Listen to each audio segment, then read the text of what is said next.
And welcome back. Our psychotherapist and sex expert, Dr. Angela Jones, is here tonight, and we're talking about letting that freak flag fly. I like that. And trying some New Year's sex resolutions. Welcome to the Factor Uncensored. Yes. Raise a flag and ponchos. Yes. So, for those couples out there who need to try something or who want to try something adventurous for the new year, Yeah. how should they approach it? First, they have to talk about it. The thing that we talk about the least in any relationship, marriage, or just regular partnerships is we don't talk about sex. So you need to say, hey, it's the new year. I want to try new things. I want to, spice up things in the bedroom. So you first have to talk about it, because if you just bring something in, then it won't work. So the first thing is to have an honest conversation. After you have an honest conversation, if you still feel stuck, I would say try to go to sex therapy, go to a sex class. They even have online sex classes you can go to. Just read about some things, watch some videos. If you're thinking, oh, okay, they're going to be showing us positions, they actually may. So it's a fun thing to do. And what if the male is unwilling to take that first step, to go to the sex therapist, to go to those classes? He's saying, hey, I'm an expert at this, baby.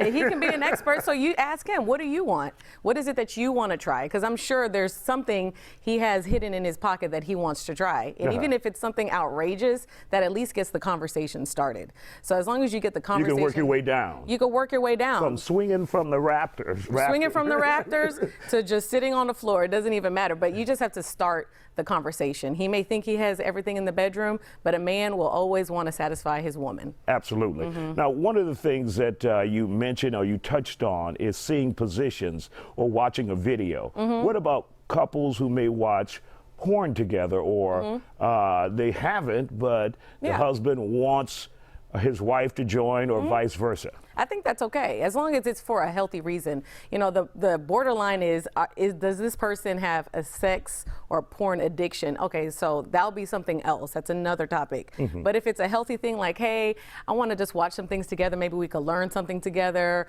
or maybe it can spice up things, I don't see anything wrong with it. And so how can you ease into it for the new year?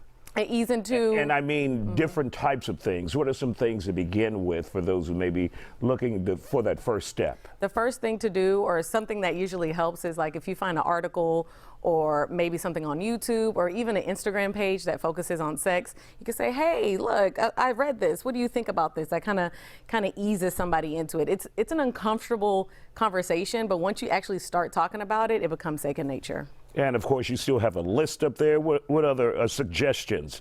I would say try a different personality in bed. So if you're usually, Sally Homemaker, then try something different. Try to be a vixen, or try put on a wig, or put on a different outfit, and just stay in character. And the same thing for the men. If you're a corporate guy, you can try to be a plumber for a day and just try to do something different. I think clean those pipes. Right. And so you can try a different personality in bed. And I also put on there, go get tested together. And a lot of people look at me crazy when I say that when you're married. Well, if you are married, that's a conversation you guys can have. But if you're in a partnership or in a relationship, why not do it together? It's something that we can do to bond together, and we know that we're safe. All right, Dr. Angela Jones, thank you for joining us, Thank and the you. great advice.